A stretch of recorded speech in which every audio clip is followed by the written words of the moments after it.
Le DAF Fresh Morning, c'est 104.5 tonnes de bonne humeur. Tous les matins sur Urban FM. La meilleure radio de la capitale. La meilleure radio de la capitale. Vous êtes sur les 104.5 Urban FM, la station urbaine, et vous écoutez le DAF Fresh Morning. On est avec Jean-Paul. Jean-Paul, bonjour. Bonjour DAF Fresh. Comment tu vas ce matin? Ça va. Il y a la forme. Oui. Je vois que tu es un peu grippé là. Oui, bon, c'est une rhinite. C'est quoi la rhinite, Jean-Paul? Non, c'est quand tu as le nez qui coule parce que tu as été face peut-être à la poussière ou quelque chose. Mais on vit dans la poussière, Jean-Paul. Un agent allergène, malheureusement, c'est comme ça. D'accord. L'actualité internationale nous emmène où ce matin? Eh bien, aujourd'hui, nous allons revenir sur la disparition d'une icône du cinéma américain. Ah ouais. Jane Hackman. Mais cette semaine, c'était quand même chaud avec les acteurs. Hein? Ouais. Il y a l'autre là, il s'appelait comment? Michel. C'est Michel, c'est ça, René Ruth? Oui. La go de Gossip Girl, l'actrice de Gossip Girl qu'on a retrouvée morte à New York. Et là, c'est Jane Hackman. Oui. Mais c'est une légende. C'était une légende. Surtout que je vais revenir un peu sur les circonstances assez mystérieuses de sa disparition parce qu'il faut savoir qu'il y a une enquête qui est en cours. Il faut déjà savoir qu'on l'a découvert décédé, lui et son épouse Betty Arakawa. Les deux, oui, le 26 février, donc avant-hier. Mais il semblerait que au regard de l'état de décomposition, de momification et de gonflement du corps des deux victimes, eh bien qu'elle serait décédée il y a au moins 2 semaines auparavant. Et donc, il faut savoir que ce sont les ouvriers qui travaillaient dans la propriété de Jane Hackman et de son épouse, qui, après avoir décidé de mettre un terme à sa carrière d'acteur en 2004, avaient décidé de s'installer à Santa Fe dans le Nouveau-Mexique. Et donc là-bas, il avait acheté une propriété de 3,3 millions de dollars où il vivait avec son épouse, qui est une ancienne pianiste de musique classique. Mm-hmm. Et donc, là-bas, il vivait totalement à l'écart des regards indiscrets. Et donc, il menait, semble-t-il, une vie paisible là-bas, jusqu'à ce que les ouvriers avaient constaté qu'au bout de 2 semaines, qu'ils ne les voyaient pas, qui ne les avaient pas croisés dans la propriété, qui faisait quand même plusieurs milliers d'hectares, et la maison en elle-même fait plusieurs centaines de mètres carrés. Mmh. Et donc, les ouvriers, intégrés par le fait que durant 2 semaines, ils ne les avaient pas vus, et donc ils vont donc décider d'alerter la police. Ils vont d'abord appeler les sapeurs-pompiers, et ce sont les sapeurs-pompiers qui vont être les premiers à rentrer dans la maison, et ils vont constater d'abord que déjà la porte principale n'était pas fermée, elle était plutôt ouverte. Et lorsqu'ils vont pénétrer dans la maison, ils vont trouver d'abord Betty Arakawa, l'épouse, gisant sur le sol en état de momification, présentant des signes évidents de mort, de gonflement du visage et de momification des mains et des pieds. Et donc, elle va être retrouvée dans une salle de bain près de l'entrée principale de la maison. Il faut savoir que par la suite, à côté de là où elle gisait dans la salle de bain, il y avait un radiateur noir qui semblerait avoir été, si tu veux, chuté, qui aurait été désarçonné au moment de la chute de Betty Arakawa. Ça, c'est selon les premières observations faites par les sapeurs-pompiers qui ont pénétré dans la propriété. Et puis, à quelques mètres plus loin, dans la chambre principale, ils vont retrouver Jane Hackman dans la chambre, mais dans ce qui semblait être le vestiaire qui était dans cette chambre-là. Alors, lui aussi, ils vont le retrouver allongé et qu'il présentait aussi les signes évident d'une mort soudaine, comme celle de son épouse Betty Arakawa. Il faut aussi rappeler que, selon toujours les sapeurs-pompiers, dans leur rapport préliminaire, ils ont expliqué qu'ils avaient trouvé donc non seulement l'épouse gisant sur le sol, mais il y avait des médicaments, des comprimés de couleur orange qui gisaient sur le sol à côté d'elle. Et en fouillant la maison, ils vont tomber donc dans la chambre principale, dans ce qui ressemblait à un vestiaire, le corps de Jane Hackman, qui gisait aussi sur le sol, présentant à peu près les mêmes symptômes que son épouse. Et puis, chose encore particulièrement étrange, c'est que ils vont trouver à côté de Jane Hackman, à quelques mètres de lui, l'un de leurs 3 chiens qui gisait sur le sol, lui aussi, semblerait-il, mort de manière soudaine. Par contre, il faut savoir que le couple avait 3 chiens. Et donc, les 2 autres, ils vont les retrouver en bonne santé. Ils vont trouver un des chiens à l'intérieur de la maison et l'autre à l'extérieur, mais dans la propriété. Alors, ce qui est étonnant, c'est d'abord Dans un premier temps, on avait cru à une espèce de cambriolage qui aurait mal tourné. Ouais, pourtant, ils ont dit qu'il ne manque rien. Il n'y a aucun signe d'effraction dans la maison, il n'y a aucun signe évident de vol. La deuxième chose qui aurait interpellé les sapeurs-pompiers était peut-être un empoisonnement à la fuite de monoxyde de carbone. Or, là aussi, les enquêtes préliminaires ont montré qu'il n'y avait pas de fuite de monoxyde de carbone dans la propriété, et donc que cela ne pouvait être la cause de ce décès. Puis maintenant, on attend le rapport du médecin légiste et les enquêtes toxicologiques qui vont peut-être essayer d'éclairer sur l'origine de cette mort soudaine qui a frappé véritablement toute la communauté des fans de cinéma. Oui, parce que Gene Hackman, c'était un lourd du cinéma. French Connection, vraiment. Voilà, c'était... Et puis, c'est quelqu'un qui était très connu du grand public puisqu'il avait commencé sa carrière assez tardivement en 1964.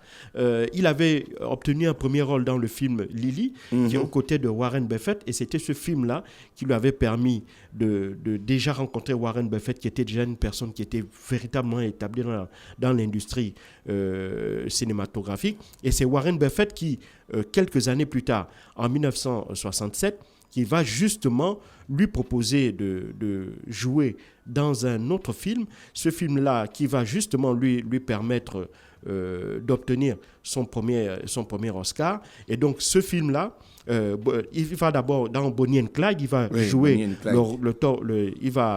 où il incarnera le Arthur Penn. Et ce film-là, Bonnie and Clyde, qui était justement produit et par Warren Buffett et qui joue aussi le rôle principal, va permettre à Gene Hackman d'obtenir son premier Oscar. Il faut savoir que Gene Hackman, dans sa vie, il était né le 30 août. Le 30 janvier 1930 à San Pedro en Californie, et puis très vite il va d'abord s'engager dans l'armée à l'âge de 16 ans. Il va y passer quelques années, il en sortira à l'âge de 18 ans, et il va décider, après avoir fait un certain nombre de petits boulots, c'est vers la trentaine qu'il va décider d'embrasser la carrière cinématographique, et donc il va bien entendu s'inscrire dans la célèbre école qui forme des acteurs à Pasadena en Californie, qui s'appelle la Pasadena Playhouse College of Theatre Arts. Et là-bas, malheureusement, il ne va pas être bien noté par ses enseignants qui estimaient qu'il avait très peu de charisme et qu'il n'avait pas véritablement qui n'était pas fait pour ce genre de profession. Sur lui. Ils vont se tromper, évidemment, lourdement, puisque la suite va leur donner tort. Et donc, il va entamer donc cette superbe carrière d'acteur, mais surtout dans les années 70, il va incarner deux rôles. D'abord, il y a le rôle de détective Conan. Dans ce rôle qu'il jouait dans French Connection, il va même avoir une French Connection 2, le premier sorti en 1972, le deuxième en 1975. Il va également travailler avec de grands réalisateurs comme Francis Ford Coppola, avec lequel il va justement obtenir la Palme d'Or pour le film Conversation secrète en 1974. Et puis, à partir de la deuxième partie des années 70, il va commencer à enchaîner des succès auprès du grand public. D'abord avec la série de Superman 1 et 2, où il incarne l'ennemi de Superman, Lex Luthor. Puis il va également jouer dans La théorie des dominos de Stanley Kramer. Il va également, donc avec son compère John Frankenheimer, ils vont faire les deux French Connection.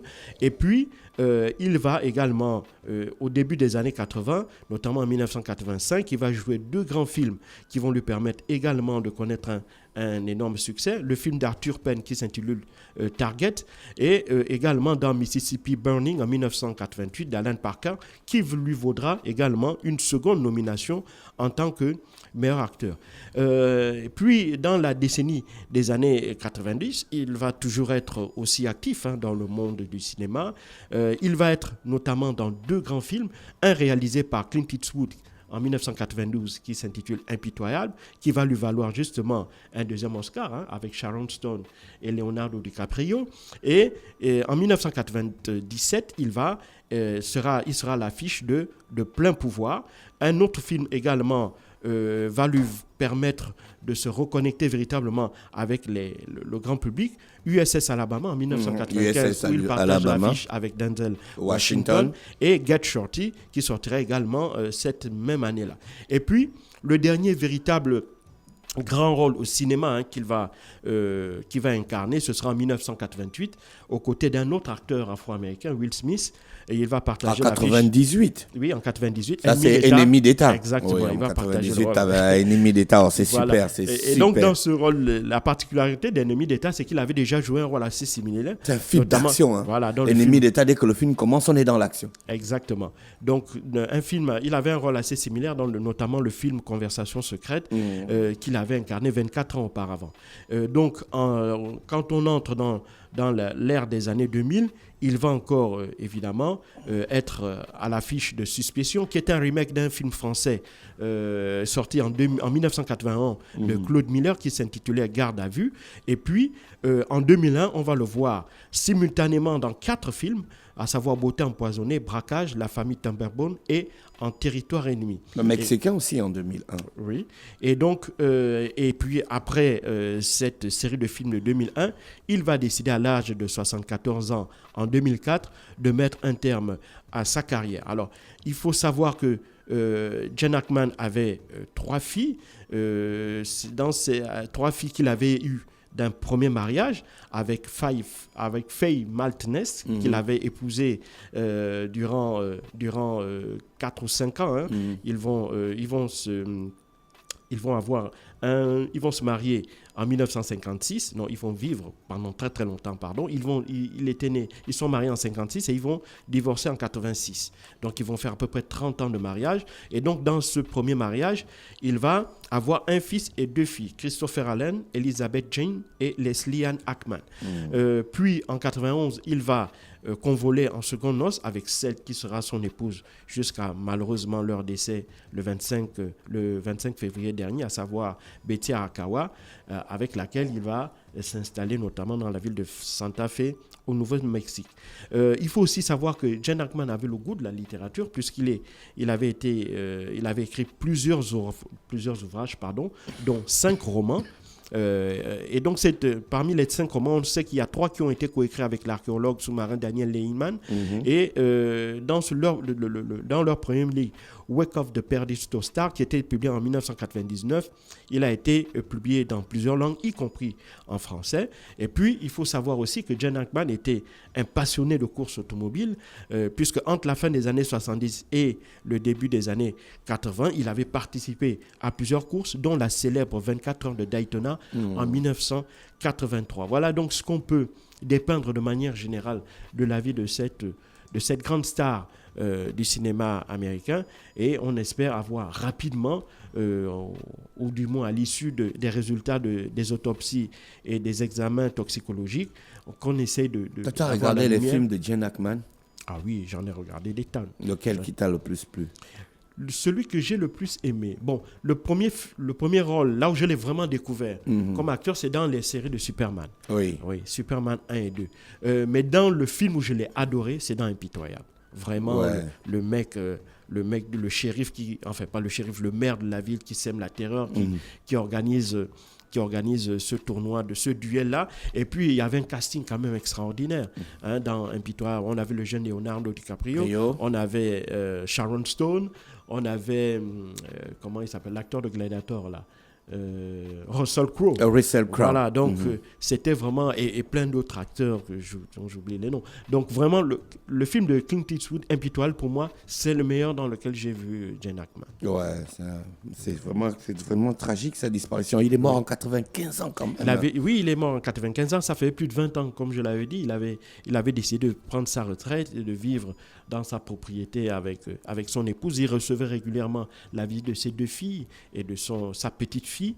Ces derniers se sont fendus d'un communiqué où elles ont exprimé toute leur douleur, toute leur tristesse, et elles attendent maintenant les résultats des enquêtes pour essayer de comprendre les circonstances dans lesquelles leurs parents ont tragiquement disparu. Mais il faut savoir que depuis l'annonce de la disparition de Gene Hackman, il y a toute une pléiade de stars qui ont rendu un hommage appuyé à cette personnalité. Il est encore vivant. Non. Clint Eastwood, justement. Clint Eastwood, il abuse quand même. Il s'est fendu d'un communiqué pour expliquer toute la douleur Clint qu'elle a Eastwood, il va avoir 100 ans, le gars. Ben oui, il y a Warren Beatty aussi qui vit encore. Il y a plein d'autres acteurs qui et même les Leonardo DiCaprio et tous ceux qui l'ont côtoyé. Ouais, mais Leonardo DiCaprio, c'est les genoux. Voilà, donc Denzel Washington, tous ces acteurs-là ont, depuis l'annonce de la disparition de Gene Hackman, réagi particulièrement dans les médias ou sur les réseaux sociaux. Merci Jean-Paul avec nous ce matin sur les 104.5. On revenait sur la mort tragique de Gene Hackman, l'un des plus grands acteurs de sa génération. Merci à tous les auditeurs bien connectés sur les 104.5 Urban FM, la station urbaine. Le DAF Fresh Morning, c'est 104.5 tonnes de bonne humeur. Tous les matins sur Urban FM. La meilleure radio de la capitale. La meilleure radio de la capitale.